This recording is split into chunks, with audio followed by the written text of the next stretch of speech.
welcome to Shut Up and Ride.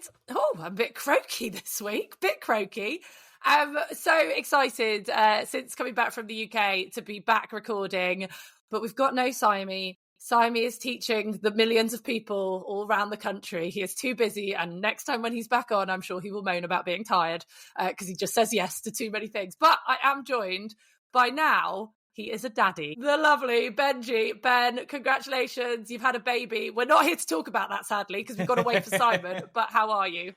We are all amazing. Me and George and baby Wild, we are all having the best time. And yeah, I think as the, pride comes before a fall, maybe a bit of hubris here, but this baby thing's easy. He just sleeps, poops, eats. We are smooth sailing so far. Yeah, we're really good. Our I'm next really guest is laughing heartily at your comments, by the way. I'm laughing heartily.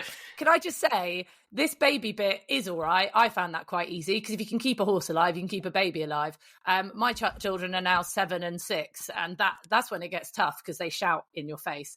So I'm going to laugh heartily when the smile is left from your face. But for now, can you just, before we introduce our guests, please tell everybody your child's full name, because it is epic. Our baby's name is Wild Lysander Atkinson.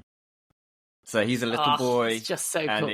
Wild as in Oscar Wilde, Lysander from A Midsummer Night's Dream, and then, of course, Atkinson on the end. Yeah. Wild Lysander Atkinson. Amazing. It's a strong name. I was Peas Blossom in Midsummer Night's Dream once, and I was quite chubby as a child, so my parents called me Peas Pudding for the entirety of it. But that's a story for another day. Right, we must bring in our guest. Now, first of all, really excited to have this guest on for many, many reasons, but also because from the start, we've said that this podcast would try and find answers for the listeners. Everyone's coming on a journey with us. And I'm just so delighted that someone from a federation has agreed to come on our podcast. This feels like a little moment in history for our little pod that is growing. But I am so delighted to welcome the CEO, that sounds so grown up, doesn't it? The CEO of British Dressage, Jason Broughtingham. Jason, thank you so much for coming on the pod. It is so nice to have you on. I'm delighted to be here. Thank you very much for inviting me. First of all, how are you? How is life? Sod the dressage for a second. How are you yourself? How's it going? We're all good, thank you. Having a very busy start to the year. I don't know why, but we don't seem to have a quiet period anymore. It used to be that sort of January, February, March, you could sort of use those months to get your house in order, get all your plans in place and get ready for the year ahead. But literally we hit, the ground running from the first week in January, and it's relentless. It doesn't stop for the rest of the year. Dressage is very much a 365, 24/7 sport these days. So, it doesn't stop, but that means there's never a dull moment. It keeps it interesting. Exactly. And I have worked with you. I've had the pleasure of doing lots of presenting and work with British Dressage. I've hosted the Fan Zone when it first came about, and I've actually interviewed you before. So we know each other pretty well. My question to you is, have you heard of the very handsome, wonderful Ben Atkinson before? Are you aware of his presence within the horse world? Of course, his reputation goes before him.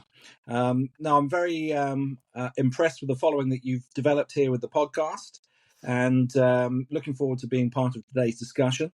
And very impressed as well by Ben's son's name, very literary. I did American and English literature at university. So, yes, I'm very impressed by that heritage and has a lot to live up to with a name like that. Yeah, I know. My wife warned me. She was like, he better turn out to want to do weird stuff like you do, because if he wants like a normal life, this name's cruel. She did say that. Yeah. But everyone in our family's weird. George had a real job, and then she ran away with the circus. So, we'll be fine. Yeah. Ben's wife is actually a farrier as well. They're literally like a powerhouse team. Brilliant.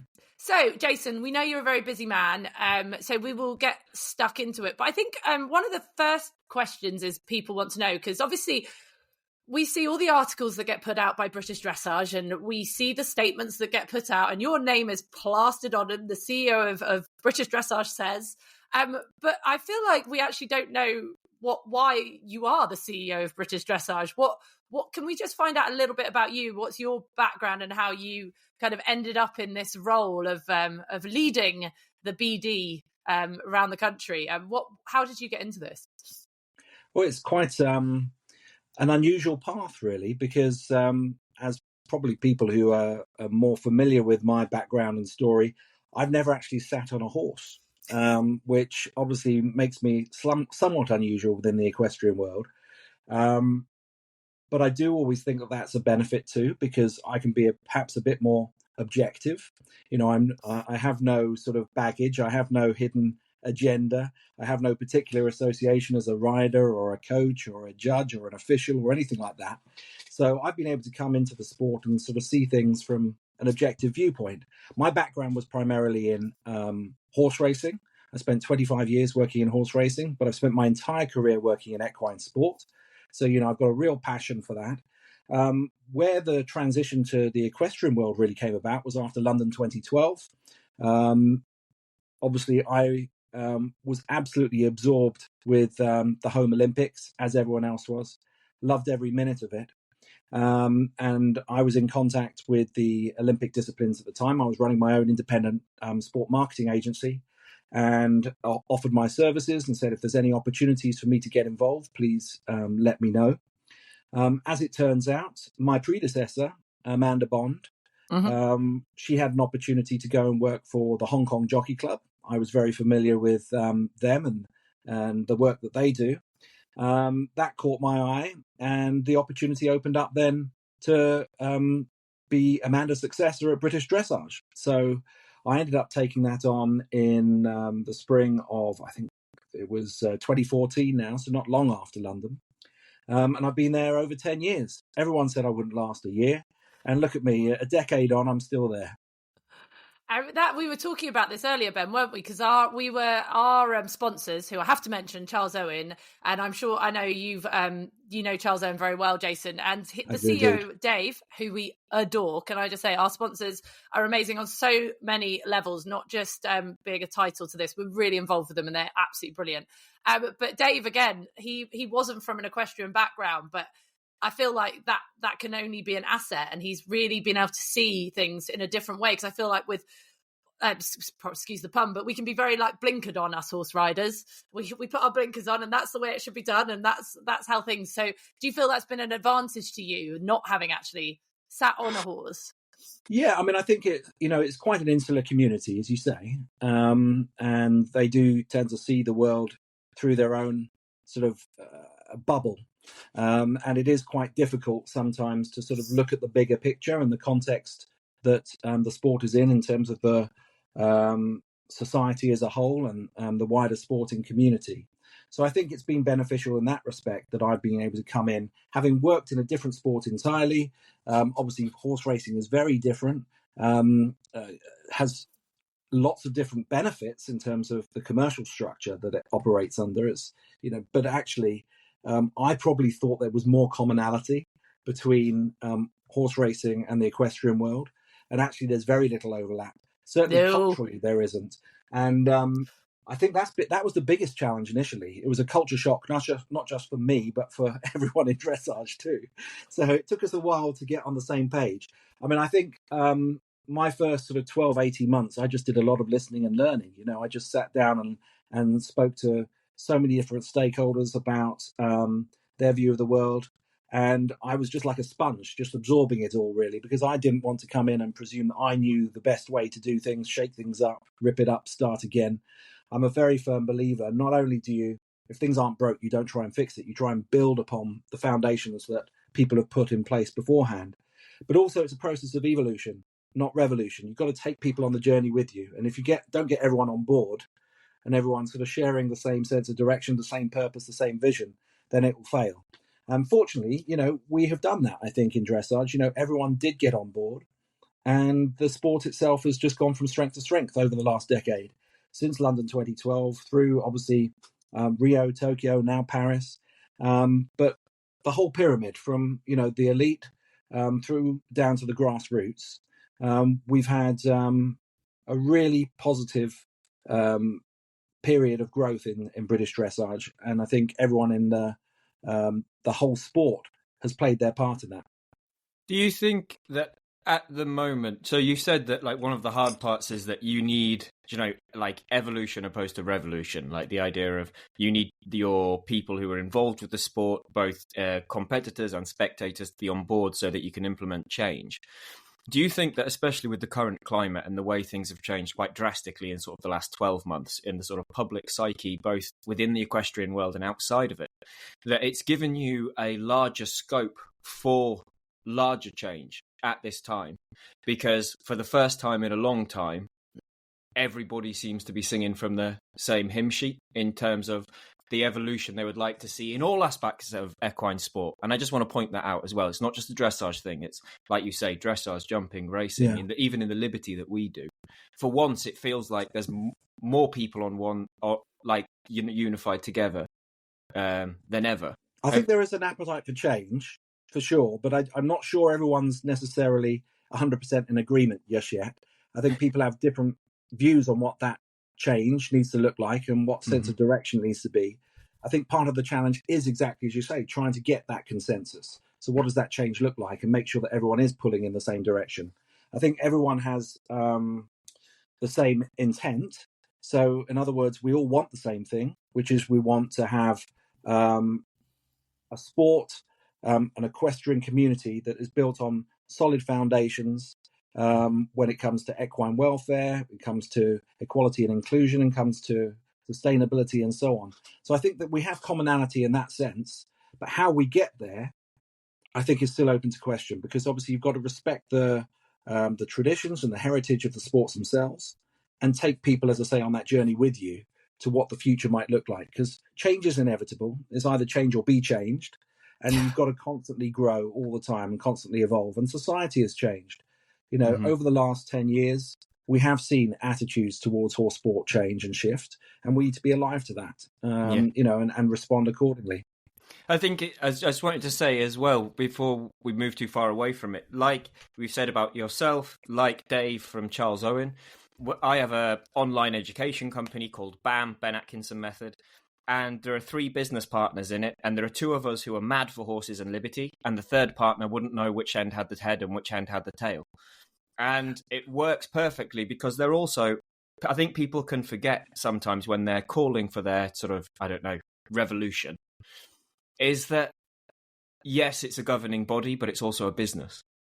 And so if you want the governing body to exist and to continue existing, it also needs to stay a viable business. And so I know that even for us in BAM, we'll have some things where me and Larissa are like, let's do this, it's going to be amazing. And Suresh is like, yes, and if we do that, we'll be bankrupt in 2 weeks. Not yet. No.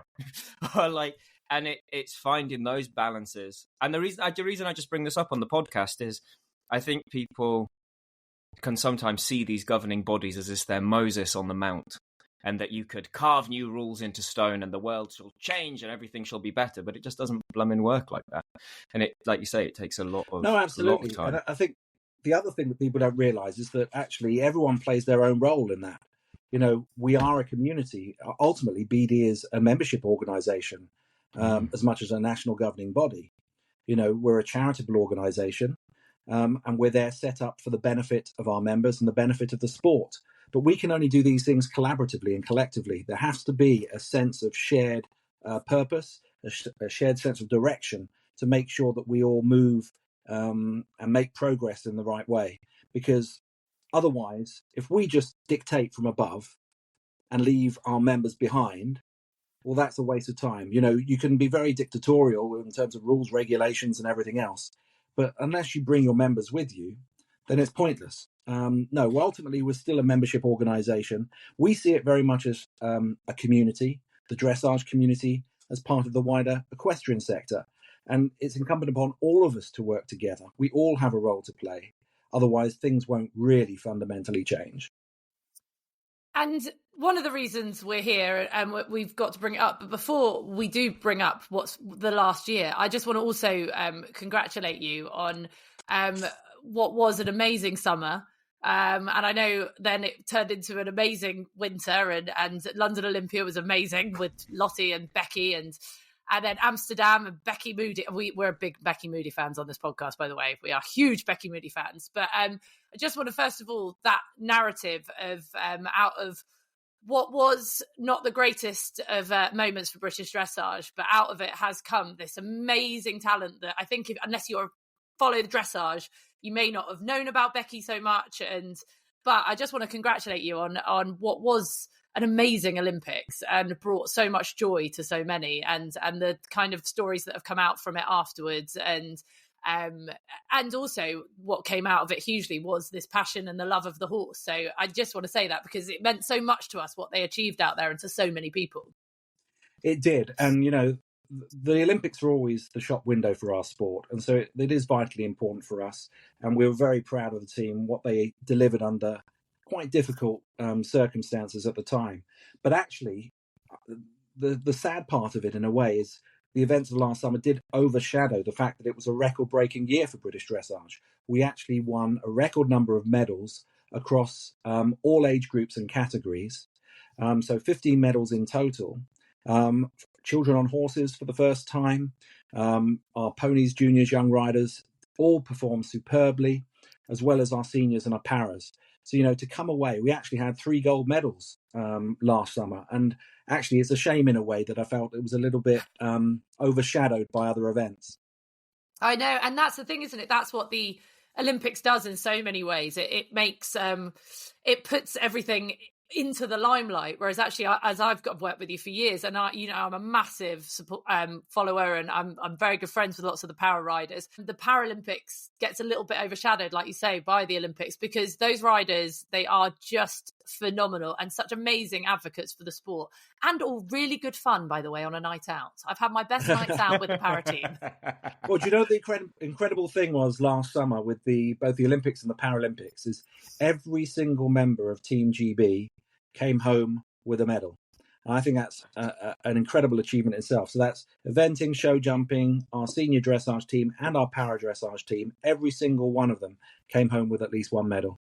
Amazing. That's insane. Absolutely amazing. In fact, I don't know if you've listened to the podcast, but I get very emotional, Jason. There's a lot of tears that get shed because for me, I love it. And, I'm so passionate about the sport. And I think this is a good time to kind of go into what's been happening. But I ended up sobbing during the Olympics. I was sobbing because my kids are there screaming at the TV because obviously they know Carl and they know Laura Collett and they're there shouting. And I was watching them just like, I was very passionate and upset because my husband came upstairs. He's like, why are you sobbing? Laura's just gone clear. What's going on? And I was just like, I'm just worried that my kids will never be able to watch horse sport at the Olympics. Like, this might be the future for us. Like, I've grown up with it. I'm friends with Lucinda Green, who was the flag bearer at the LA Olympics. And it just had this dawning on me. I was just absolutely terrified that my kids might not grow up now knowing that this sport that I love so much is on this world stage being showcased for everyone to see how amazing it is. So obviously we've got to talk about the Charlotte incident, and I'm as much as you can. But when you wake up to news like that, and you obviously knew before it came out, can you just take us through that process and what you can talk about and how you even get your head around dealing with something like that, not just on a kind of huge level, but on a personal level? Can you take us through what kind of happened as much as possible? Yeah, I mean, I think it was such a difficult time for everyone. And we found out literally only hours before the rest of the world, really. The email arrived in the inbox of the FEI, the BEF and BD on the Monday morning. We obviously quickly convened and decided how we were going to sort of approach this in terms of our course of action. But by the time it had gone to Tuesday, within 24 hours, we know that the media outlets already received copy of that video. And we knew that it was going to explode, and these things quickly take on a life of their own.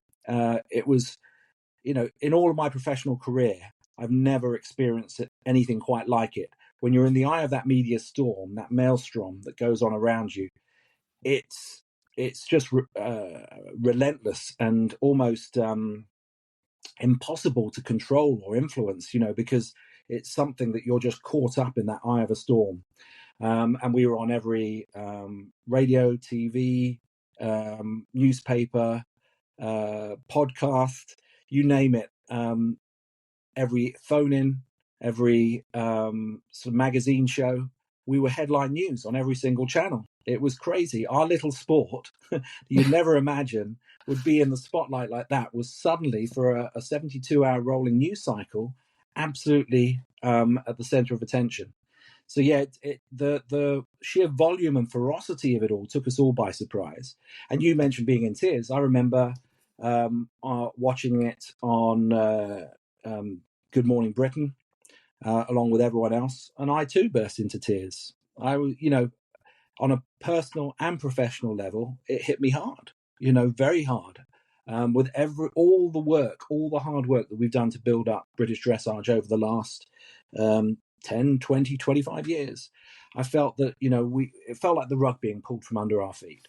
And we were so much looking forward to Paris. We had the opportunity there where we could have had potentially the most decorated British female Olympian of all time. We were all looking forward to that. Literally the night before the news broke, there was a lovely feature on BBC News, on the 6 o'clock news, about looking forward to Paris for British Dressage.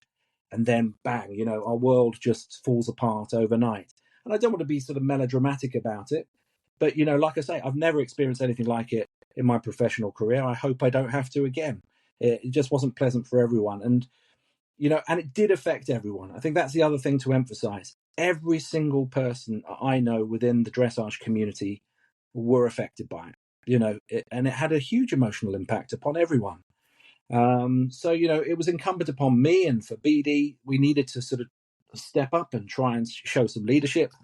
Obviously, the case needed dealing with in terms of the disciplinary action with the FEI and the BEF, and obviously we were dealing with that from a governance point of view.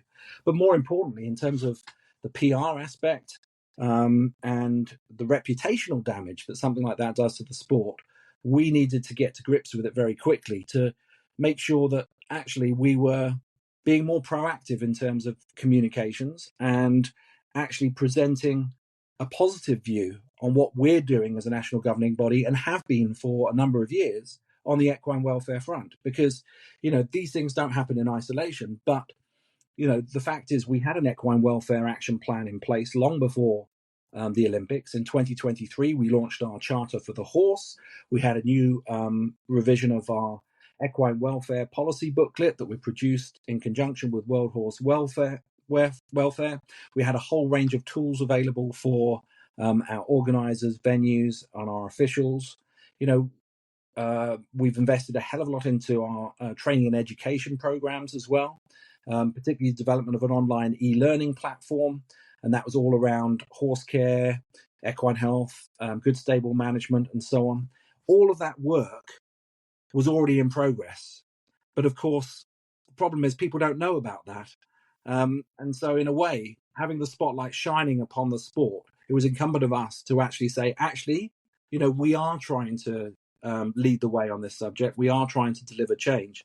But it's very difficult because people look at the national governing body and, like to point the finger of blame towards us too. And yes, we all share our responsibility. But, I was determined to use this incident as a catalyst for change, that we can actually start to change people's perception and start focusing on the positive progression and the positive changes that are needed within the sport to actually present a different image to the public. It just makes I just can't imagine how you guys must have felt. And I having worked with you guys in the team and everything, like managing everybody, because everybody who's works in British Dressage all are riders and are passionate about the sport. So just hearing how emotional you got about it, just again, I was welling up again. I was getting very emotional. There's so many questions come out of that. So obviously then you've got to take on an Olympics, and I think the team did incredibly well to do what they did under such enormous amount of pressure. How much was going on behind the scenes managing what the media were trying to do? Because they are the ones that are going to shape the public perception. How did you respond to what the media were then kind of doing? Because obviously how they I know a lot of the riders were like, when they'd won their medals, that the media were coming up to them and saying to them, oh, can we talk about the Charlotte incident? And they're like, no, we've just won a gold medal. Can we talk about that? How were you guys protecting the riders, and how were you able to then shape the public perception of our sport? Yeah, I mean, it was a combined effort for both BEF and British Dressage. Obviously, the world-class team were already out in Paris as the news broke. And they did a fantastic job actually working very closely with the athletes to put a protective bubble around them as much as anything else, to insulate them from the media storm that was going on, particularly back here in the UK. British Dressage, our focus was managing sort of the media fallout here at home, and trying to make sure that that didn't impact upon our teams and upon their performance. And that's not just, again, the senior team. This is across all of our age groups who are out there preparing for the European Championships as well, not just the seniors at the Olympics. So our job was to try and protect them as much as possible, but, you know, deal with the media storm that was happening here in the UK. And then world-class support team did a fantastic job. You know, Winnie is very experienced, as you know, our head of communications at the BEF, and working very closely with the athletes, made sure that, you know, they were protected as they went through that mix zone. You know, we wanted to focus very much on them and their moment in the spotlight, and not take away from that in any way, shape or form. And the fact that they were able to not just go into the arena and put on their best performances, but to deliver the medal. And that bronze medal felt like a gold. Genuinely, you know, I couldn't have been. I mean, of course, it was very mixed emotions, but I couldn't have been more delighted for them. For Becky in particular, who I know really, you know, was thrown into the deep end there, you know, at the 11th hour, to have to go in and not just make your championship debut, but to do it on the biggest stage in the Olympics in the Palace Versailles, you know, in that spotlight, in that moment, to produce on what she did. On a very hot Jaeger bomb, she informs us. It was a hot bomb. Yeah, exactly. But all three members of the team, they just really pulled together. You know, Carl always is, you know, does such an unbelievable job and sort of anchoring that team. And then Lottie coming out too, and producing her best. And I think the way that they managed to rise to the occasion, the important thing for us was we didn't want anything to take away from their moment in the spotlight either. As I say, that bronze medal was a gold as far as I was concerned. You know, and yes, again, there were lots of tears, lots of emotions running through that whole week in Paris. But, you know, it felt like an enormous achievement, and there was a huge sense of pride that, you know, we still managed to go and get on the podium and win that medal. We've talked a lot about the sort of the aftermath of the incident and then Paris and all of that. But one thing I'm really interested in is now we've got a bit of space between us and that. And now things seem to have got their feet underneath them. And like you've said, at the start of this podcast, you mentioned how there used to be an off-season, now there isn't. So within reason, from a business point of view, you can look at it and say, even though there's more negative talk in the social media space, obviously as a business, it's flourishing. As a sport, it's flourishing. What are our big thing on Shut Up and Ride whenever we talk about the incident? Which also, can I just laugh at the fact that it has become the incident and everybody knows exactly what we're blooming talking about. As always, actually, side note, have to point out, there were actually about 6 or 7 videos that came out of different people doing different dodgy stuff. So it's can't all be put on one person, firstly. So let's just say that in different aspects of equine sport. But as we've moved away from that, our Shut Up and Ride, our question is always, don't cry over spilt milk. What's happened. What comes next? What do we do? What do we do next? So leading on from that, what sort of things have you guys thought about? Do you know, the public must have given you lots of opinions, which you will have loved. Yes. Well, there's never a shortage of opinions, both from inside and outside of the equestrian world. And yeah, of course, back in that period of time, probably for a good 2 or 3 months after the Olympics, I was personally still responding to, several hundred emails a week on the subject.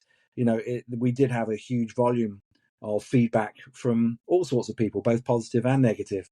How many, can I just ask, Jason, on that note, how many were equestrians? Did people track you down from outside of the equestrian industry, or was it mainly from the equestrian world, would you say? Both inside and out. So really? In equal amounts. Obviously, in the immediate aftermath, there was a lot more of the general public sending us messages, whether it's via email, telephone, calling the office, and so on. Longer term, it's probably been more from within the equestrian world. But as I say, I think one of the challenges that we've got is that there isn't consensus within the equestrian world about what needs to happen and what that change needs to look like. And I think that's part of my message to everyone is we all need to get on the same page in this and all start pulling in the same direction. Because unfortunately, a lot of the time, the criticism comes from within. And actually, equestrians are not their own best friends. And, a lot of the criticism, a lot of the negativity, a lot of the infighting is not going to help the sport long term. So that is absolutely a key message. But taking a step back from all that and to answer Ben's point, we have to remember how far the sport has come. We talk about the success that we've enjoyed on the international stage from London through to Paris. But, you compare that. Back in 2012, we had 13,500 members. As of Paris, we had over 19,000. Incredible. So we've grown considerably as a sport, from being the smallest Olympic discipline to the largest, and that has a huge responsibility with it. We've gone from one season to two, where we have a summer and a winter season now. We have a championship for everyone, if you like, at all levels, from grassroots up to Grand Prix. So everything from our club members who compete at Quest and associated championships up through the area festivals, the regionals, the Premier Leagues, the national winter championships. There's a whole pyramid, and we've broken down a lot of those barriers that existed to participation by making sure that the sport was accessible and as inclusive as possible. And, it's now a very, very broad church within dressage and within equestrian as a whole. And I think, we mustn't forget how far we've come. So what I've said to my team is that actually this year is about regrouping. We need to consolidate that growth, and look to build on those strong, solid foundations that we've put in place. So, a lot of hard work has been done. There is no need for the events of the last 12 months to actually undermine any of that good work. It's about regrouping now and saying, okay, how can we rebuild or build on those strong foundations to actually ensure that the sport has a secure, long-term and viable future. I mean, you mentioned, Jenny, incidentally, about our future within the Olympic programme. And of course, there's never any room for complacency. But actually, in terms of the metrics that the IOC measure success on, which is bums on seats, watching the events, the televised audience at home, the viewership, and also the social media engagement, actually, on those three metrics, dressage and equestrian disciplines were right up there this year. So we performed really well. Jason, better than breakdancing. Exactly. So there are absolutely a lot of positives to take away, even from this summer. So I think we need to be confident in what we do as a sport. As a sport, I'm talking about all Olympic disciplines now. But as I say, there's no room for complacency. We need to make sure that we walk the talk. We can say all the right things when it comes to equine welfare, about the horse being at the heart of everything that we do, and equine welfare is paramount. But we've got to make sure that is absolutely true at every level of the sport and feeds from the top down and from the bottom up. And by that, I mean, yes, you can put all the rules and regulations in place that you like. You can put all the good governance structures. We have our whistleblowing policies. We have our equine welfare policy. We have our charter for the horse. But only if people actually follow that and put that into practice. Yeah, read them. But also, they live and breathe them. Yeah. I mean, the fact is, people have a responsibility. Everyone within the equestrian community has a responsibility to put all of these things into practice at home. That's what the whole Charter of the Horse is supposed to be about. 24/7, for the lifetime of the horse, we have a duty and a responsibility to ensure that lives. That horse has a fulfilling and well-lived life and existence. And we can talk about the 3 Fs, the 5 domains of equine welfare or animal welfare. All of these things are great on paper, but we have to live and breathe those values. And that's why, for me, it's how that then comes to life. So as a national governing body, we're putting a lot of investment, as I say, into the training and education side of things, particularly our educational programs. We launched our e-learning platform at the end of last year, and that has our horse care program, our equine health and stable management modules within there, and that's available to all members. We've had education and awareness on equine welfare topics on the BD website and social channels, such as our vodcast series that we did last year with Alan Davis. Love Alan. Yeah, we all love Alan, our super groom. We've invested in market research in partnership with World Horse Welfare, and again, that was released earlier this year now. You'll have seen a lot of progress being made on that front, which helps to inform how we need to change public perception in order to earn their confidence and trust. And so that was really informative research. And we've also been doing a lot of investment into scientific research as well to provide further data and evidence on the correct use of tack and equipment, focusing on the well-being and the comfort of the horse. So there's a lot of things been going on in the background, but what we need to now do is bring them to life. And that can follow every single element of the sport, as I say, from the governance through to the training and education, through to our communication with not just the equestrian audience, but the wider public. But most importantly, the fundamental essence of the sport itself has to evolve and change. And that's what we're working on now in close conjunction with the FEI to say, are we actually operating the sport in a way that encourages best practice, that rewards a harmonious and natural way of going, that encourages correct use of tack and equipment, that actually goes back to the basics, the fundamentals of dressage, which is all supposed to be about good, harmonious method of training, building that partnership between horse and rider. So I think we almost have to go back to basics as a sport to ensure that the correct riding and the training methods are rewarded, so that we're focusing on harmony over tension and submission, that we have clearer guidelines for officials on the correct use of our aids, our tack and equipment, and we assess the inputs as much as the outputs to improve the level of consistency in judging and to improve the standards of riding as a whole. And as I say, that goes right the way through the whole pyramid. So it's a huge task. I'm not saying that it's not, but I think all the fundamental elements are in place. We just need to change the focus and almost start at the end point and work backwards. What do we want the sport to look like? What picture do we want to present to the public? So when you say, okay, when you say that, you mean almost what do we the public, or what do we the governing body, or all of us, the collective we? How do we want a Olympic level gold medal winning Grand Prix test to be ridden? And then within reason, once we know what that looks like, then a little bit like... On a unicorn without a bridle and no shoes on its feet. I can do that. It's the challenge, isn't it? I mean, this is the challenge. I mean, we can have all the discussions about double versus snaffle, bitless bridles, the use of spurs, etc., etc. And I think, there are debates to be had, but we mustn't get bogged down in the detail. Almost you can get lost. You can't see the wood for the trees. And actually what it is taking a step back from that and saying, actually, we want to be able to present the sport in the best possible light that shows that it's all about the correct method of training and developing that harmonious partnership that is based on a happy, healthy horse enjoying what it is doing, and the horse and rider working in partnership together. I'm confused when you say sometimes that gets a bit muddled down so that you can't see the wood for the trees, because what I would... Also, before I do this, I am the uneducated aspect of the podcast. That's why I am here. I am here to ask stupid questions, so please feel free to point them out if I do. But from talking to people from our events and social media, and from my wife, Tom Pete's Dressage, friends like that, to me it seems quite simple. It seems like there are many things, not even drastic rule changes, but almost options to come out. Like for example, let's go for a tired conversation. like what the compulsory double bridles and spurs at a certain level.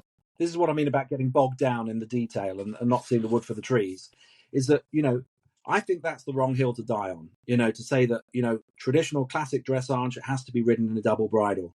We need to actually take a step back and say, actually, what we want to do is make sure that our tacking equipment is used correctly, and that actually we're using the right tacking equipment that is appropriate for that horse and for that rider. So it is at national level, we have the double bridle or snaffle as optional, and I don't really see personally, and again, I have to emphasize, I'm not a horseman myself, and I know there are very strong different views on this, but I don't think that there is any real issue in just making that optional at international level too. I know that there is, question mark about the consistency of judging. How can you make sure if it's not a level playing field? But I genuinely believe that, and we've seen it. We've seen even recently, Laura Tomlinson won national titles last year in a snaffle. Yeah. It can be done. So, and I didn't see any issues with the judging then. Like you say as well, when they say it's not a level playing field, I sort of had this out with Becky Moody when we interviewed her, because people say double bridles make it a level playing field. But then when I pointed out to her, I said, oh, so you, Carl and Lottie could all have swapped bridles and your horses would have gone the same. And they're like, oh, no. And I'm like, no, because your doubles are all different. So it's still not a level. But that's the thing. It's about the solution that's right for that individual horse and rider. And, again, I don't think we need to be too prescriptive about it, because, the recent study done by Centre Biomechanics showed that actually there are equal concerns about the snaffle as there are to the double. It's because bloody dressage riders want to clamp that jaw down with a flash. Come on, boys and girls. You can ride with a snaffle without a flash. It will not kill you. You won't get bolted with. But the point being is, with the snaffle, you've got 1 point of pressure, whereas actually with a double, it's split over 2 points. Yeah, and that's what the research was showing, that actually, in terms of overall pressure on the horse, that actually the double, arguably, when used correctly, spreads that pressure over 2 contact points rather than putting all the pressure in one area. Yeah. So it's all about the correct use of tacking equipment and making sure that we've got that education in place. Yeah. And about riders choosing the options that are right for them and their horse. The tools are only as good as the person using them. Before we wander too far, I was just going to say, Jenny, sorry, let me quickly get this in before Jason gets absolutely sick of me. Because I have to ask, because as Jenny was just about to say, we asked our fans if they had any questions, and this is where we said that you were the most popular guest so far.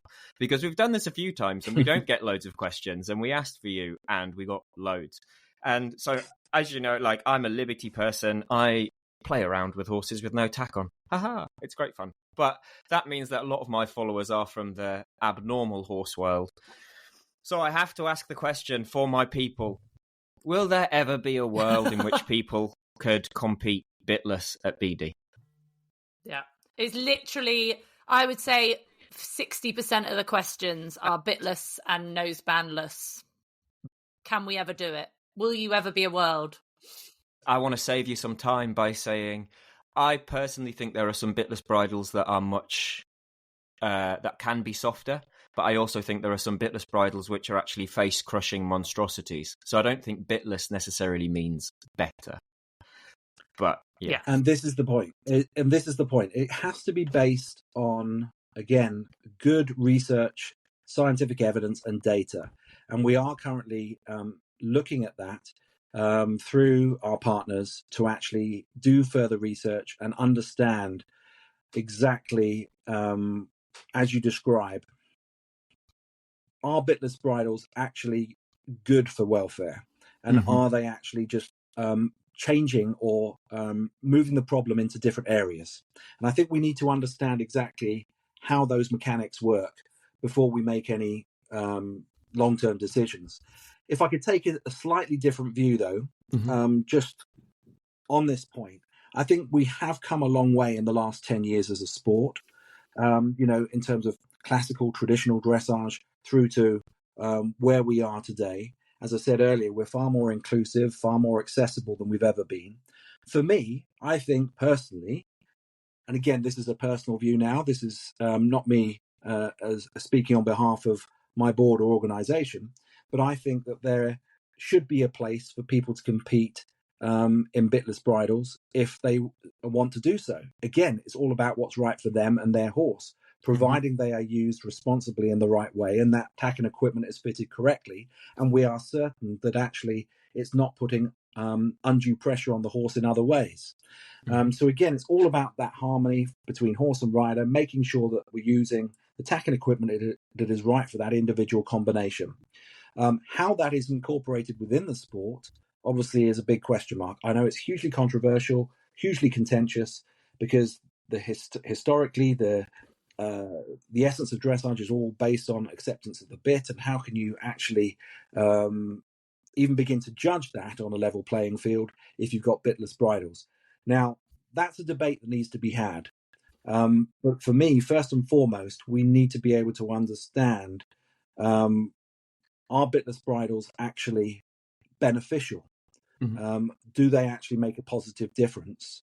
And if they do, how can we incorporate that within the sport? The good thing is, I think, is that nothing's off the table.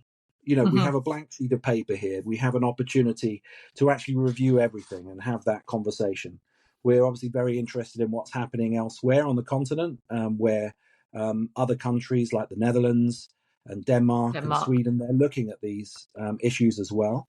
And I think collectively, we're seeing that the dressage community and the wider world are probably more open to these things than they have been previously.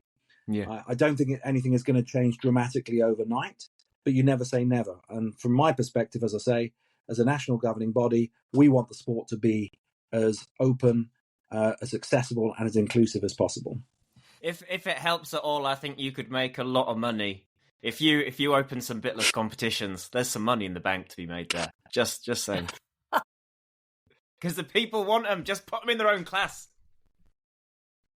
Well, exactly. I mean, there is an opportunity that, if we talk about level playing field, if we agree that bitless bridles are a serious proposition and a positive way forward, then of course, then we could be looking at things like separate classes. We could look at the way in which they can be managed. We haven't, as I say, it comes down to the very essence of the sport. It would require a huge amount of training and education of our officials too. So I think there's a long way to go yet. But as I say, it's something that I think we're very open to having that discussion. And just so I'm clear, so we can kind of summarise for the audience, because there is a lot of people wanting this.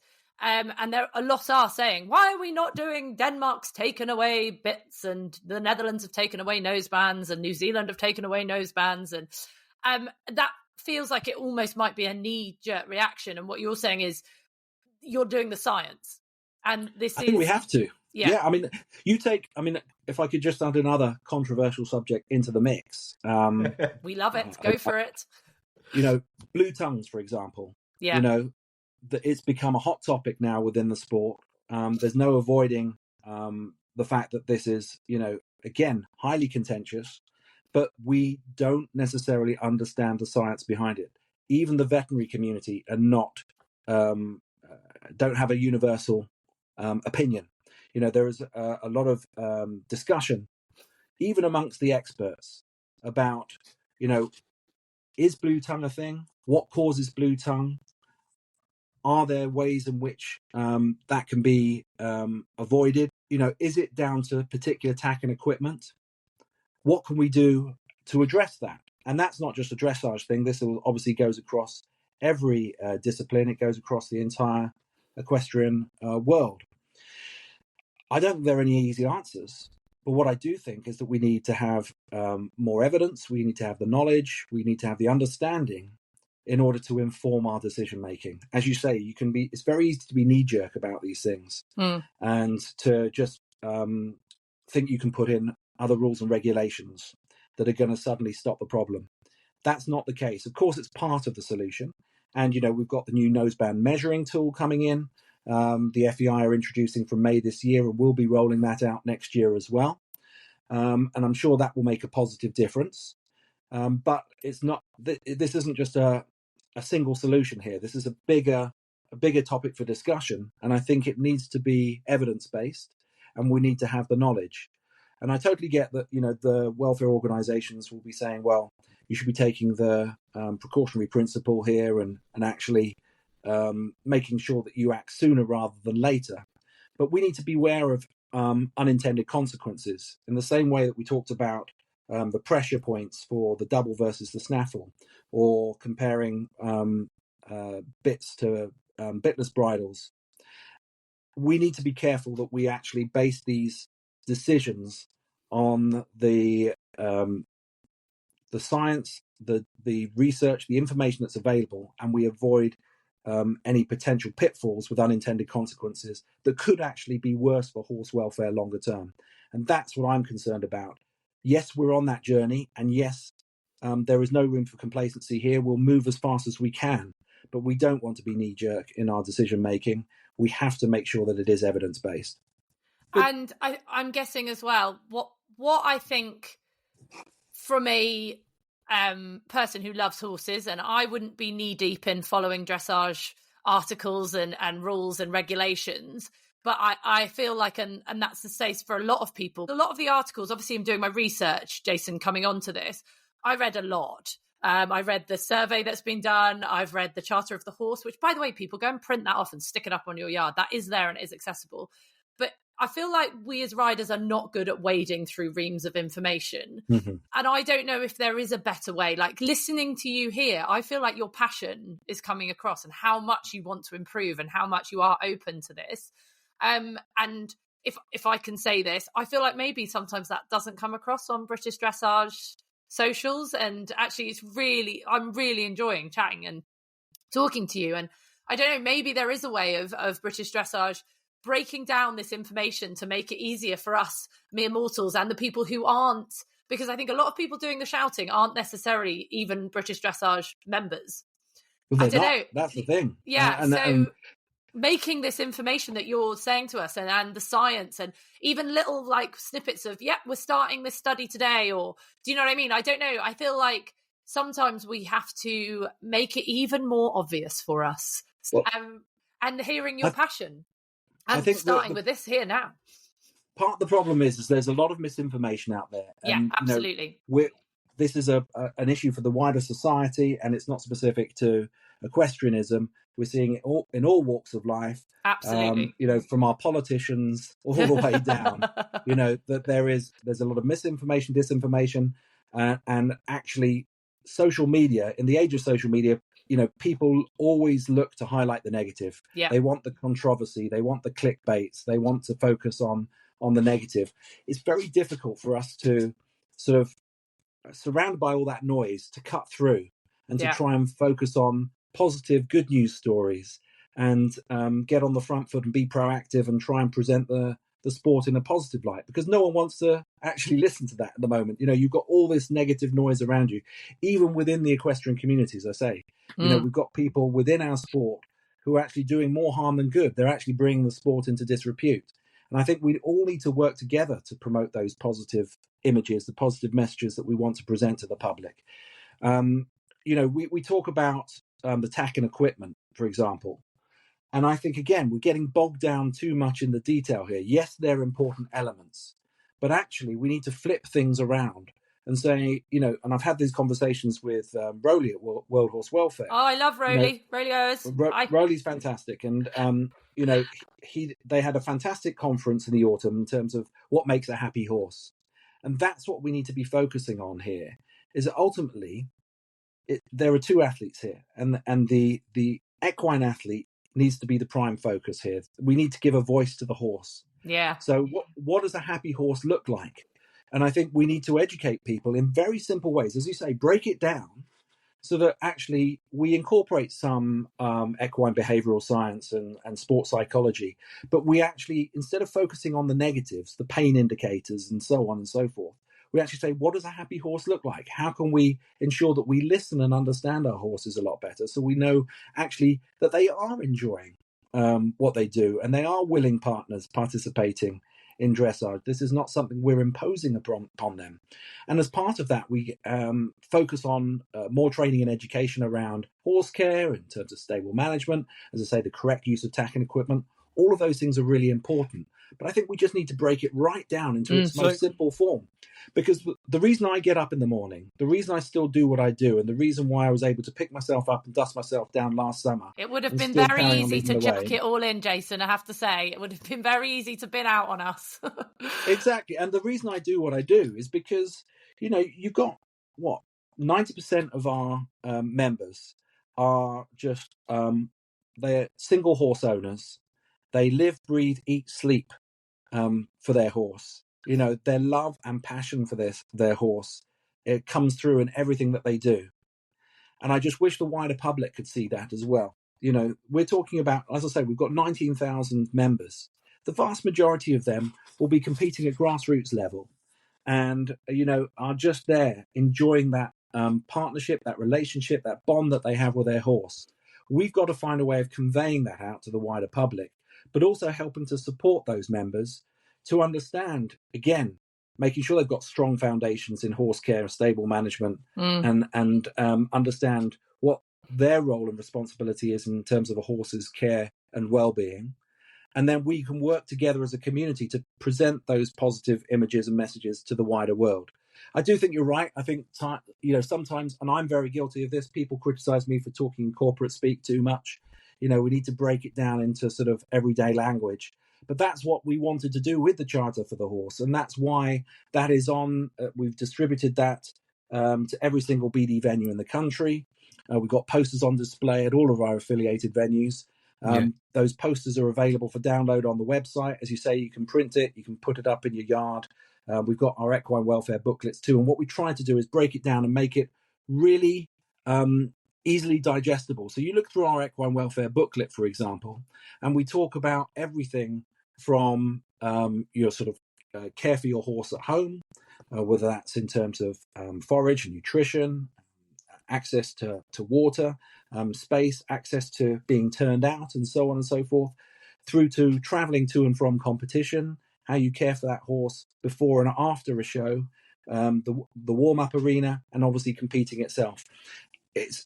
Our role has expanded, I think, far beyond just what goes on within the white boards. We have a responsibility and a duty of care, I think, as I say, 24/7 now, to help our members understand what is required to look after a happy and healthy horse around the clock, and not just while they're competing with BD. It's what is referred to in the FEI's research as the other 23 hours. That is vitally important. I think I agree with you. It's all very important, but I think it's definitely, as much as I agree with you that it's the entire life of the horse, not just the hour it's worked or competed. But I think definitely for the first time in my life, I saw a definite change.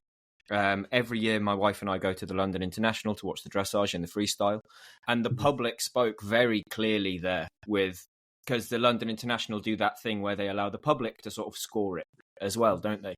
And I found it fascinating how there were horses that would do terribly officially, that the public would score very high, and horses that would do brilliant officially, that the public would score very low. And I think I agree with you. That's where the biggest change has gone.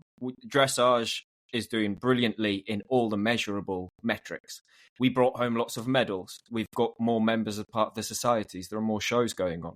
But I think a big feeling I get from seeing people now, and it's almost like you say, it's a cultural awareness. We've become culturally more aware, not only of our own emotions, as we've seen conversations throughout human society about sexuality and gender and emotion and depression and all of those things. And I think that has bled into our interaction with our animals, and people now saying, well, actually, it's not enough for me for that horse to win because it did the cleanest ones and the most rhythmic piaffe and passage if it needed to be ridden in that manner to achieve it.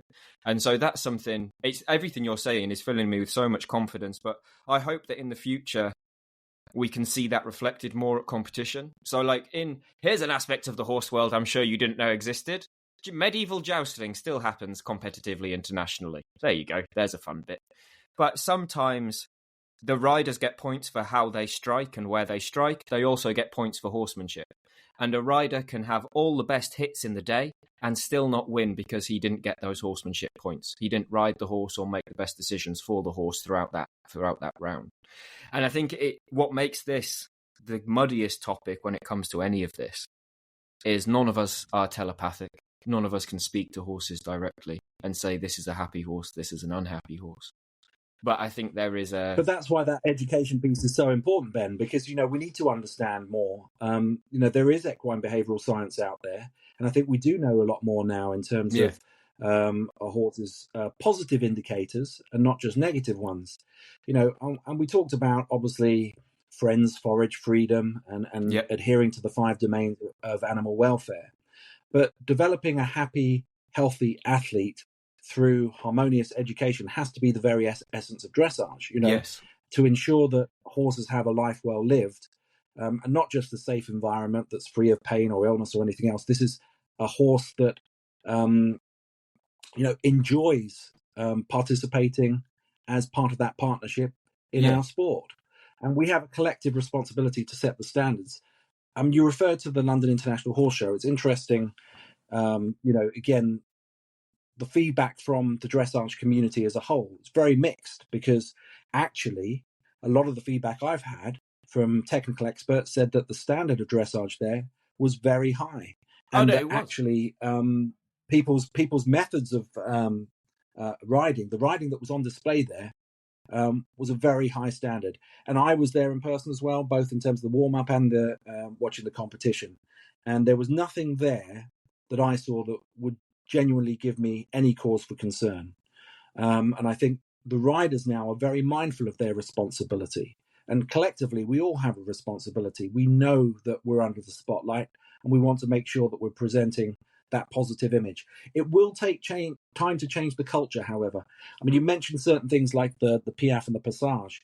Is it correct that we ask so much of the horses at higher levels? Certainly at such a young age, should we increase the minimum age? Should we actually look at taking away the coefficient marks? Should we put greater emphasis on give and take of the rein rather than the more difficult movements like the piaffe and passage, for example? But why can't that be both? Be as long as they are. Do you know? Sorry? Like, to me, a lot of those things that you're saying can live in harmony. Do you know, you can still give points, like, or maybe there is a like you say, like, it is muddy now, I'm just starting to do it in my mind, but when you're saying about whether the piaffe or passage is really good or whether it's the give or take of the rein, but can't those two things live in harmony? Like, if you have a perfect piaffe, but it's a question of emphasis, though. Yeah, but I think surely the emphasis has to go towards welfare, because I find it interesting. Is it from a public feedback or a research feedback that you guys have invested so heavily in the other 23 hours? Because I've never heard anybody say, like, I worry that Totalas didn't have enough rugs on or get the right hard feed when he wasn't in the ring. I don't know. Maybe I'm echo chambered. Well, I don't know. I personally think that, actually, what I've seen over the last 10 years in British dressage is that attitudes have changed. People are interested in what happens outside of the arena.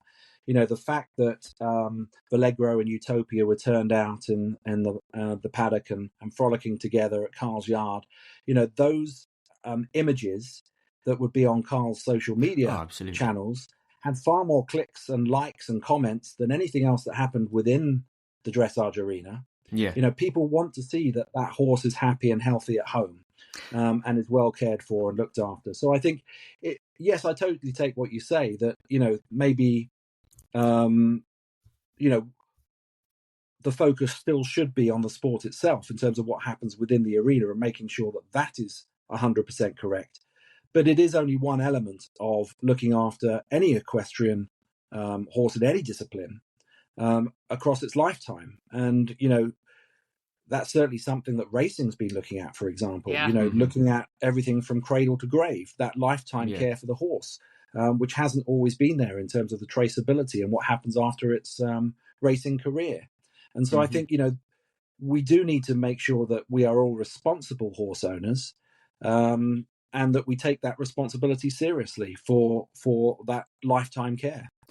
Do you think there's ever a world where, because obviously there is the worry that what goes on for the other 23 hours, do you think there's a world where the top riders have to be more accountable for the other 23 hours and show the welfare? Because they're the ones who are going to have to lead the way. Because I've been on many a yard where people go, oh, I don't turn my horse out because I don't think I should because it's a dressage horse. Is there a world where the top riders will have to kind of be a bit more transparent about what goes on in their yards the other 23 hours of the day that we don't see them riding? Well, inevitably, I think, those at the top of the pyramid who are competing internationally, they're ambassadors for our sport. And of course, they attract a great deal more of attention than anyone else. But that's why I think now in the age of social media, we can sort of give a peek behind the curtain, if you like. You do see what goes on at the yards. You do see it at home. So you see those pictures of Carl turning his horses out, or Lottie getting up early in the morning to go and feed all her horses. And, you see all these things on the social media channels, and actually it makes those elite riders very human. It's not just about their performance in the arena. It's about how they look after and care for their horses and demonstrate that they are just as passionate and just as much interested in caring and looking after for their horses as that grassroots rider who owns just their one horse. It's always a fascinating thing. It's like people seem to have this idea that it's like, yeah, you can only love your horse until you've won this level of medal or this amount of money, and then you stop.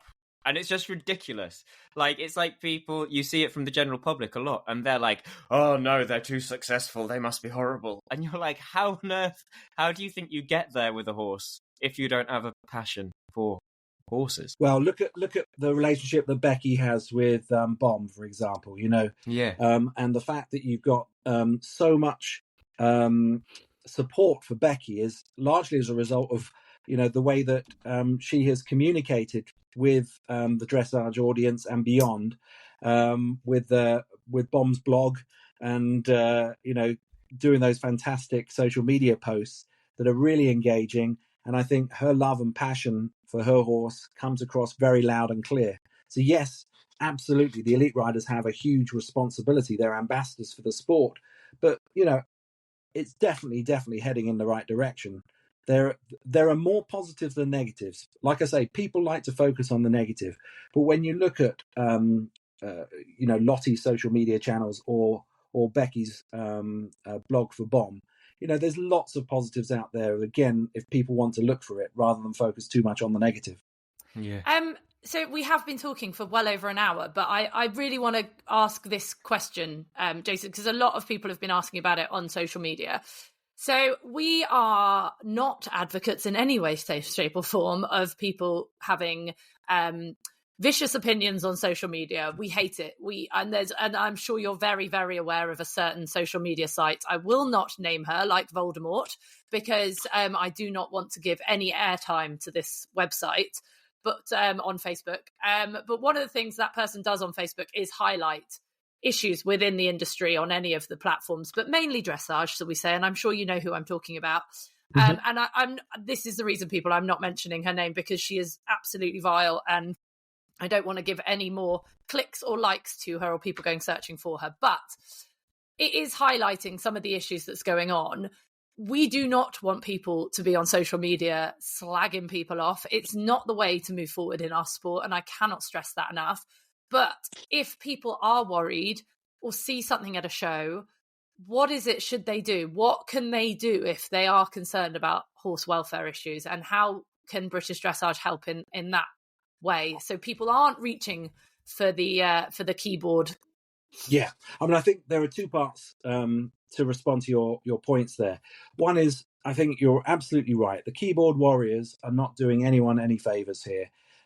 We have critics from within our own sport that seem determined to just bring the sport down. They are focusing on purely the negative rather than the positives, and not having a balanced argument or discussion or debate at all. As you say, it's clickbait, it is sensationalist, and hugely damaging. And just mean. Nevertheless, Don't be mean, people. Well, be kind. Exactly. It's all about be kind. And we've got a Be Kind campaign coming up actually next month. So watch this space. Yay! We love a bit of kind. Actually, it's in mid-April we're starting, just at the winter. I think the important thing from my perspective is that we are very open and transparent in everything that we do. There is no hiding place, and nor should there be. I'm quite happy for us to have a very open book policy when it comes to equine welfare. And because I think it's important that we do discuss things like double versus snaffle, blue tongues, noseband tightness. These are issues that, yes, we need to wrestle with, and we need to come up with the right answers. So I'm not hiding from any of these things. And as I say, we can use the events of the last 12 months as a catalyst for change. But collectively as a community, we set the standards that we expect others to adhere to. So we all have a duty and responsibility not only to uphold those standards, but to report others when we see that they are perhaps not adhering to our equine welfare policies and are sadly in breach of our rules and regulations. If anyone has any concerns on that score, there are correct channels open to you. Don't go on social media. Don't do the keyboard warrior thing. Don't shout for clicks, because actually we will take these cases seriously. As the national governing body, we investigate every single case that comes and crosses our desk. We have a whistleblowing policy in place, so people can see that actually we'll try and protect the confidentiality and anonymity of individuals if we have to, but we can only act when we have evidence. So we need to have those videos, the photographic evidence, the witness statements. We need to be people to work with us to give us that information so that we can weed out any malpractice. And if there are bad apples in the sport, there will be no hiding place for them. We are determined to clean things out. And there is absolutely no grace or favor here, no matter who that person is and no matter what their profile is within the sport. We will not hesitate to act because we are serious about eradicating any abuse of the horse and making sure that we all adhere to our equine welfare standards. But too often I hear that, I don't want to say anything because I know it will come back on me. Mm-hmm. Well, at some point we have to say as a community, no, I'm sorry, we're going to stand up for what's right. We're not going to accept that practice. We're not going to accept what goes on behind closed doors. We're going to actually weed it out. We can't do this on our own as a national governing body. We can set the rules and regulations, but we need people to come to us if they've got evidence and concerns so that we can actually act upon it. Yeah. And how do people find the information if they actually were concerned? I'm guessing it's all on your website. Yeah. Is there a page or? It's all on the website. We have an equine welfare page that includes our policies, our documents, but also an equine welfare feedback form. Anyone can use that form to send back to head office. We actually have a dedicated email address, welfare@britishdressage.co.uk. Perfect. Or they can come to CEO at britishdressage.co.uk. I will personally review every single email that comes into that inbox, I promise you. Wow. And, that actually, we take every single email that comes through to us seriously. We work with third parties. So if it's a serious civil case, we sometimes have to work with the police or local authorities, or we might work with the RSPCA, Blue Cross, World Horse Welfare. We can't do anything on our own. We don't have the jurisdiction. Our responsibility as a national governing body is basically what goes on at affiliated competition and training that is run under the auspices of British Dressage.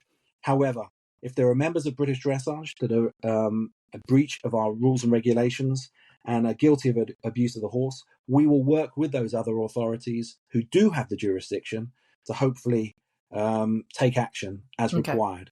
But we do need help and support of the whole community in order to do that. And another one that we've brought up a lot of the time, and a lot of questions came in about it, is obviously stewards.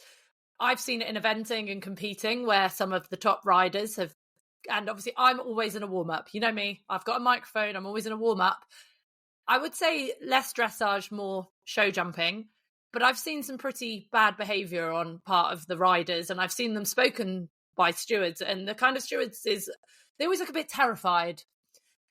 Is there going to be a place where there is more power to the stewards? Because oftentimes they're volunteers, aren't they? They're lovely people who just want to have horses and want to have a nice time and make sure you're helping run the show. To be fair, that's very remiss of me, because I should have mentioned this a lot earlier on. As part of our equine welfare action plan, what we're actually doing is investing in quite a comprehensive steward development program. Oh, wow. So those who are familiar with British Dressage will know that we overhauled our whole judge education program a few years ago. Just post-pandemic, we rolled that out. We're going to be doing exactly the same now for our stewards in terms of the training and education and development program to actually promote and professionalize the role of stewards and give them a more prominent role within our sport. We want to expand the use of stewards to other competitions, making sure that welfare modules are fully embedded in all of our training and education, our CPD activity, whether you're judges, stewards, or volunteers. And importantly, we're looking at potentially longer term, not overnight. We've got to get the stewards right first, but potentially longer term, establishing a new voluntary role of welfare marshals at regular day-to-day competitions. That'd be amazing. So that we will have people who have eyes and ears on the ground, who are able to make sure that, people are doing the right thing, not just in the competition arena, but in the warm-up and at the stables and so on. We need to review our welfare guidance that we give to our officials to ensure that there is a consistent approach across the board. But we are creating a program of webinars, workshops that focus on equine welfare to ensure that we maintain consistent standards across all of our education programs for our coaches, our judges, our stewards, and other volunteers. You need to get, like the police have those little body cams. Yeah. So they can, that would be amazing. Yeah. I mean, this is the thing, you see, we do, obviously when we have any equine welfare incidents, whether that's eliminations from the arena because a horse is unlevel or lame, or whether it's because there's been, a misuse of tack and equipment and aids in the warm-up. We do have welfare forms submitted by our officials to head office. Every single one of those is logged and recorded. And we've actually now employed a welfare and officials officer for the first time, who started at the beginning of January, whose full-time role is to work with those judges and officials to monitor and track all of our welfare concerns. And again, I'm very keen that we have a very open and transparent approach on that. So we will be reporting on that to our members. Amazing. Do you ever see a world, Jason, where Benji's world, and I mean, we went to Gareth Hughes' yard, didn't we, Ben? And Gareth was like, I've got a horse. I want to teach it to lie down because it's like, I want to be able to help it because it never likes to lie down. And like Ben was helping Gareth. And do you think there's ever a world where these guys, British Dressage, embraces the natural, you don't like being called natural horsemanship, do you? The liberty world and the way Ben works with his horses and amalgamating the two a little bit?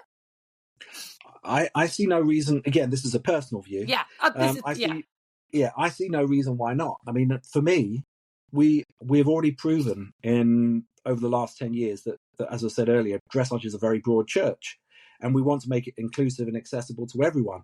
I mean, you take our para community, for example, and we've got the FEI Para Forum next week where classification is a hot topic. Yeah. One of the issues I've always had with para dressage is that it focuses purely on physical disabilities. And, we want to look at disability in its broadest term by looking at those who perhaps have neurodivergent needs, those who have hidden disabilities, and, and other mental health conditions. We've tried to look at this in its broader sense and say, what can we do to work with other third parties, whether it's, the RDA, Virtus, the Activity Alliance, Sport Excel UK, those people who are experts in those fields, to actually open the doors to dressage and make it fully inclusive to all, regardless of your level of ability or disability, whether that is physical or not. And I think the same principle applies across the piece. So in terms of natural horsemanship, for example, providing we think that is conducted in an ethical and responsible way. And again, I'll come back to the points I made about both bitless bridles and the snaffle versus double debate. it has to be based on evidence that actually it's good for the horse. And for me, as long as we start with the happy, healthy athlete, and that the horse is actually a willing partner in that activity, then we should make it as broad and as accessible as possible. There's room for everyone. And we've done that with our associated championships too. We have breeds of all shapes and sizes competing in dressage now. And, it's actually become our most popular championship. We had over 1,400 combinations go down the centre line in the autumn last year. And so I'm determined and committed to sort of making sure that dressage is genuinely, truly accessible to all. What do you think, Ben? Can I just say, you've got to make sure that the horses are willing participants when it comes to Ben. I think sometimes it's the other way round. Malik, one of his horses, is very much the boss, and Ben has to be the willing participant in Malik's performances.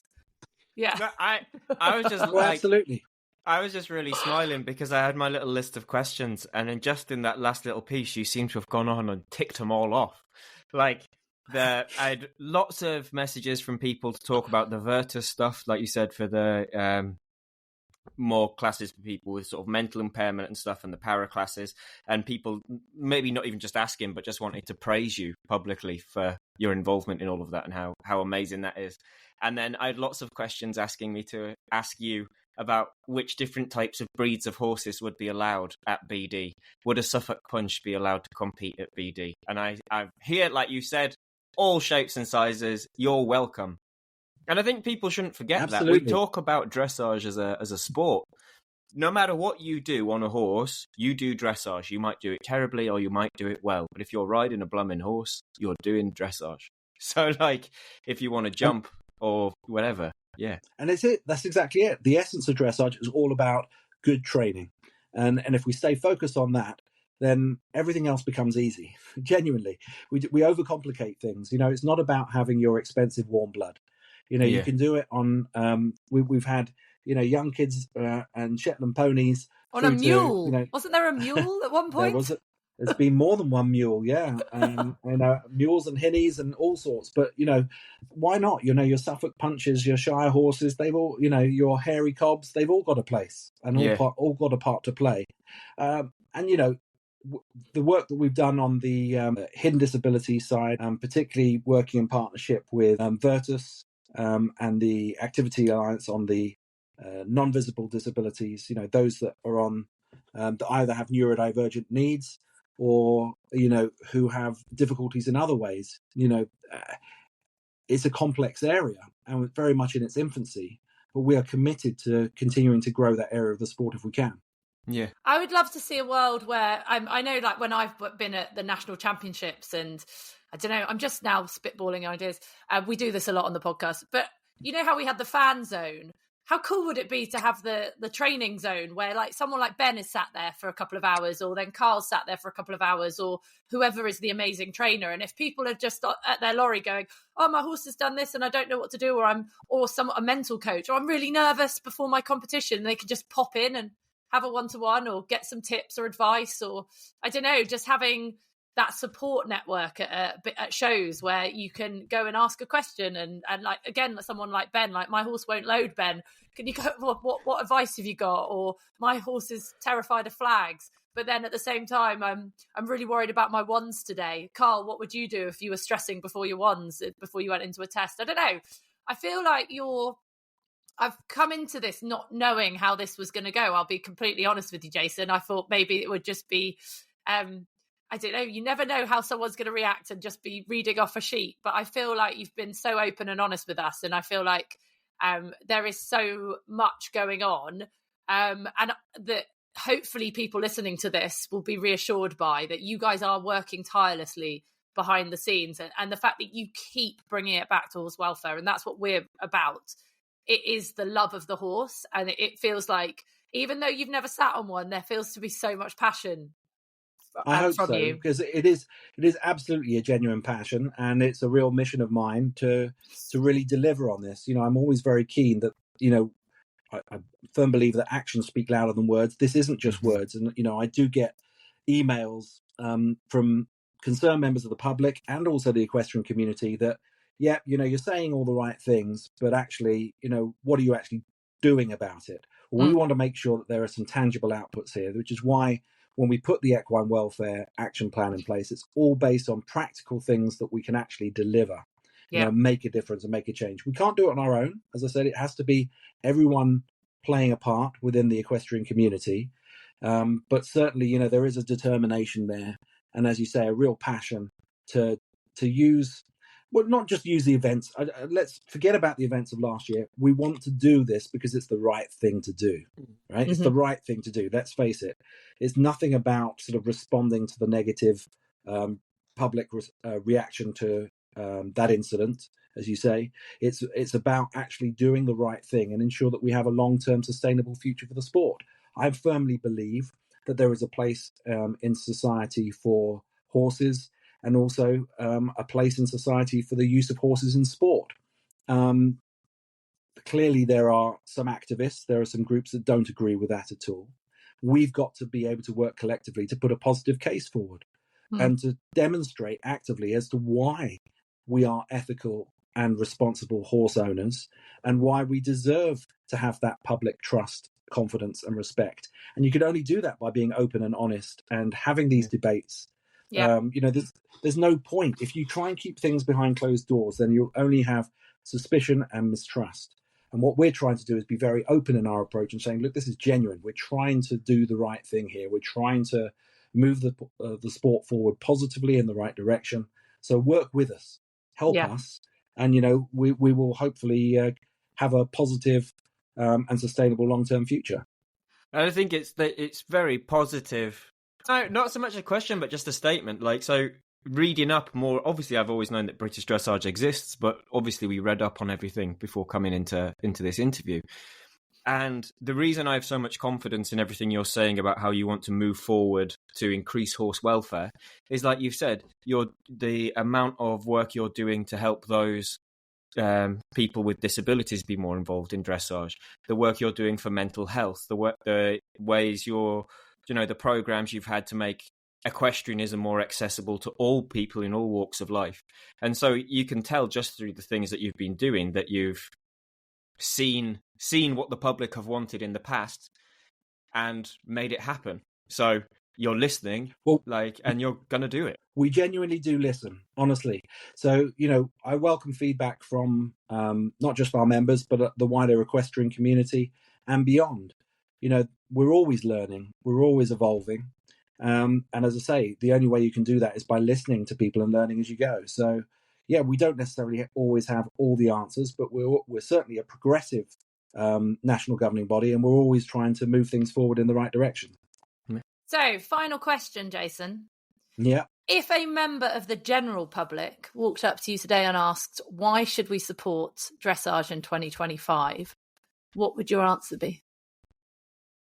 So I would come back to what I said earlier, really, about I would focus on that individual example of the person who lives, breathes, eats, sleeps for their horse, that cares for their horse probably more than they do members of their own family. Yes. They certainly spend a lot more money on them than they do for the rest of their family. Yes. And the fact is that most people who are participating in our sport go out there for the love of the horse. They are all about developing that bond, that special relationship that they have between horse and rider, and trying to actually work together to enjoy that relationship in the arena, to put the essence of good training into practice, and to make progression as a partnership. And I would invite anyone who's just a member of the public who hasn't seen what dressage is all about before, and who thinks it's unnatural, in inverted commas, to make horses do those movements, to just go behind the scenes, to go and see a grassroots rider do their training at home or at their livery yard with a coach, and see what it's like in practice. Because actually, I think, it's not just my passion, but their passion will come across too.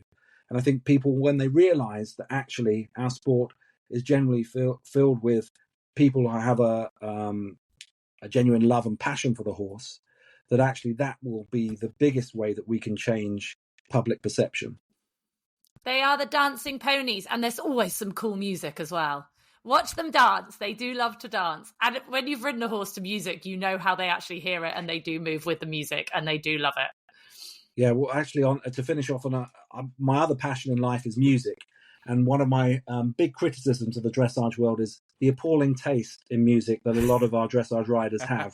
So the one thing that it's still my mission in life is to sort of drag the dressage world kicking and screaming into the 21st century in terms of its musical tastes. Yes. Can I just say, we always ask our guests what's annoyed them this week. So would that be what's annoyed you this week? It hasn't annoyed me this week, but I can assure you, when you've listened to the same Disney theme tune 20 times over at the Winter Championships, then yeah, it can be a little bit mind blowing. I want to see dressage horses in there to the Chemical Brothers, you know, Yeah. A bit of Stone Roses. Exactly. You know, let's sort of modernize the sport in a different way. Only if we could get them to do a bit more kind of, I don't know, a more sort of Ibiza chill music, and we can sit on the side with a cocktail, Jason. That would be wonderful. Even better if we can do it on the beach. Yes. Yes. Down there somewhere on a Spanish island. That'd be my ideal. Beach I'll serve the dressage. drinks. Yeah. I absolutely love it. Right. Well, Jason, normally I end this podcast by telling people to shut up and ride, but I think in your case that the ride part will leave out. But can I just honestly thank you so much for coming on, and we would love to have you back, wouldn't we, Ben? We'd love it. Yeah, it'd be amazing. Well, it's been my pleasure. I've really enjoyed it.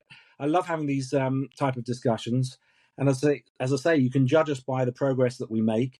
I'm more than happy to come on in 12 months' time and hopefully demonstrate what we've been able to put into practice. That would be that'd be amazing. amazing. And if you feel like there's any updates or anything that you guys, especially any scientific breakthroughs, we would absolutely love to have you back on. You've been absolutely brilliant. And I honestly feel like I can feel your passion for it, and I can feel some of the emotion that's been behind the last year. And huge congratulations, not just to you, but to your team as well. I know there's a big team there that worked tirelessly to try and make British dressage what it is. And there were lots of comments on social media about how amazing British dressage is as well. So I want to feed those to you as well. Well, that's very kind of you. It is absolutely very much a team effort. And I'm very proud that we've got a fantastic team in place at BD.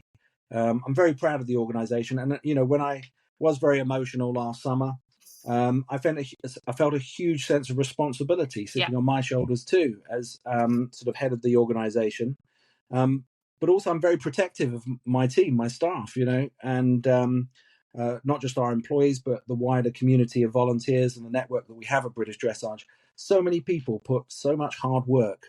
They put their time, their energy, their passion, their commitment into the sport. You know, my role is merely to help facilitate that. You know, these are the people that make it happen. They're the ones that have all the technical knowledge and expertise and know and understand the ins and outs of the sport. I'm just there to help and support them along the way and give the sport a bit of direction and guidance. But we've got a fantastic team in place, and all I would request is, you know, to our members, to the wider equestrian community, let's just all get on board. Let's all start pulling in the same direction. Forget the infighting. You know, we all want the same thing here. So let's all try and make sure that we're fully aligned and build a brighter future and ensure that there is a long-term future for equestrian sport. That is just the perfect way to end. Let's build a brighter future. Ben, as always, you're the handsome legend. Jason, thank you so much. And I'm just going to end with just shut up and make dressage the wonderful world that it is. Thank you so much. Thanks very much. All the best.